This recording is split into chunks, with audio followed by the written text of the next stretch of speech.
नमस्कार साथियों, ज्ञान 360 के लेक्चर नंबर 218 में आपका हार्दिक अभिनंदन। साथियों, मेरा आज का विषय जो है वो पीएस स्केल को लेकर के है।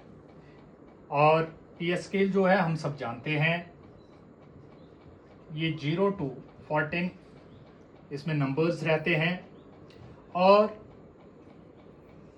इस तरह से ये डिस्ट्रीब्यूटेड होती है। मान लीजिए ये 0 है और मिड में इसका नंबर 7 होगा और लास्ट में इसका 14 होगा, इस तरह से। तो ये 1 2 3 4 5 6 7 8 9 10 11 12 13 14 इस तरह से रहता है।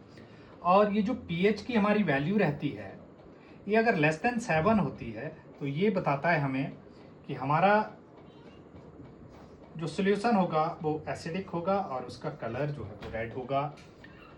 और पीएच की वैल्यू अगर इक्वल हो जाती है, 7 के बराबर हो जाती है, तो फिर वो हमें बताता है कि वो न्यूट्रल होगी। वो वैल्यू कैसी होगी? न्यूट्रल होगी। और पीएच अगर हमारा ग्रेटर देन होगा 7 से, तो फिर उसकी नेचर जो होगी वो बेसिक होगी, वो बेस होगा और उसका कलर जो है वो ब्लू होगा। अब हमारे पास हम एग्जाम्पल के तौर पर इसको समझते हैं। जैसे हम वाटर की बात करते हैं, H2O है हमारे पास जो है, इसकी जो वैल्यू होती है वाटर की वो 7 होती है और ये न्यूट्रल है।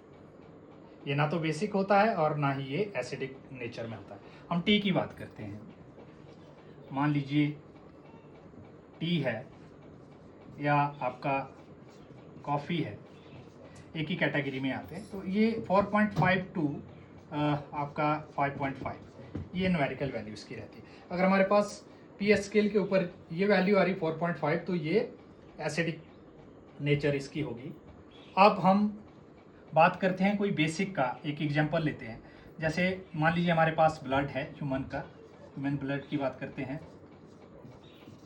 तो इसका पीएच जो होता है हमारा 7.4 के करीब होता है, 7.4। तो ये ह्यूमन ब्लड की बात है।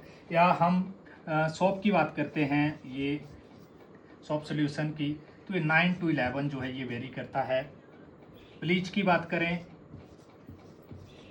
तो ये सबसे ज़्यादा होता है, ये 11 to 13 जो है ये सबसे ज़्यादा बेसिक होता है, ये वाला सॉल्यूशन जो है ये। तो इस तरह से ये जो न्यूमेरिकल वैल्यूज़ है पीएच स्केल में, ये हमें एसिडिक और बेसिक नेचर के बारे में जो सारा बताती है। तो ये था मेरा आज का विषय, छोटा जैसा विषय, ज़रूर आपको समझ आया होगा। कल फिर से एक नए विषय के साथ आपसे रूबरू होऊंगा। तब तक के लिए नमस्कार, राधे राधे।